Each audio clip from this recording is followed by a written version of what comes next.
Hey guys, Mike here with Discount Forklift. Right behind me is going to be your 6,000-pound diesel pneumatic Toyota forklift with a cab, of course. Diesel, obviously, it doesn't have a stack bed or air filter up there. However, you got nice pneumatic tires in the back and the front, so your steer tires back here has some really good tread on them, as well as the drive tires up front. The cab unit, self-explanatory, helps kind of protect you from the elements of using this outside. Has a fan here to help at least with keeping you cool. You have your horn right here, so it's not hooked up here, it's actually this button here, so press it, pretty loud. Now, as far as your lever system here, your inside lever is going to control the mast to raise it up, lower it down. This is going to be the tilt function forward or backward, and then your side shift here. You have your ignition on this side, which is obviously turning the key like a car. And then if I'm going to rotate that forward, it's going to actually kick these lights on. You actually have some pretty bright LEDs, which are very cool to help you, at least if you're using this outside at night, it'll help. Now we have Will, who actually did a terrific job servicing your forklift, making sure that it's going to be reliable for years to come. As far as the mast goes, this is more considered a wide view. A lot of them would actually have a cylinder in the middle, which would be a 3-stage, which just happens to be a 2-stage wide view. You'd roughly get about 12 feet with this. Now your safety painted forks are actually going to be raising up in about a middle, because this inside one is going to raise up first, as opposed to the opposite, which if it was a 3-stage, that inside mast would raise up first, and that's how that works. So as far as the other side of this lift, you have your throttle position here. So if I rotate that forward, it's actually going to make the lift to go into drive, essentially like a car. Neutral is going to be in middle position, and reverse is going to be to the rear. Now your brake, you have your blue switch here. So if I'm to hit this, it disengages that parking brake. Now to re-engage that, you're just going to essentially kick that one, and that locks it in.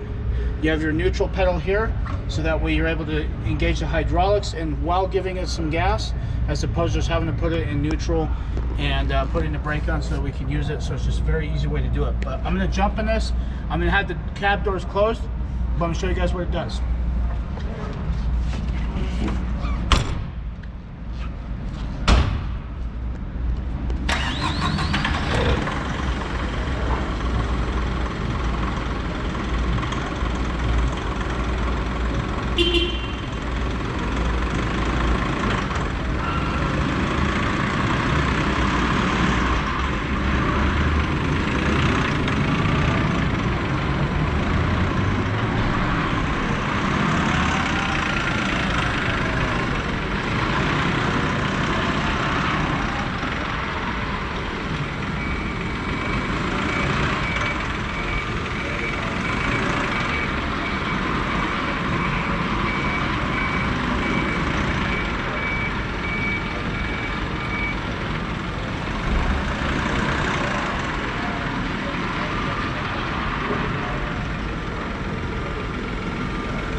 You guys noticed, at least with the side shift, when that was going on, it activated a fork positioner, which you saw the fork spreading. So because it has only a third one, which typically one with a fork positioner would have a fourth lever here, what this is a ditto valve, so it allows it simultaneous function. So obviously if you're shifting to a certain point, it's going to open the forks up. If you're shifting to the other point, it's going to close them up. So that's how that works. That's what you guys demonstrated. But last thing I got to tell you guys before we send this off is this is your data tag right here. So that's going to match the numbers as far as the serial numbers, model numbers that are on the invoice that we provided for you. It also is going to have the recommended capacity of the fork 6 inches off the ground with the mast all the way to the top. But you guys are going to like Toyotas. They are definitely a very good lift, something very reliable, so you guys are going to be very happy with us. So thank you for helping us let you guys choose a forklift so we can help better your business as well. Appreciate it.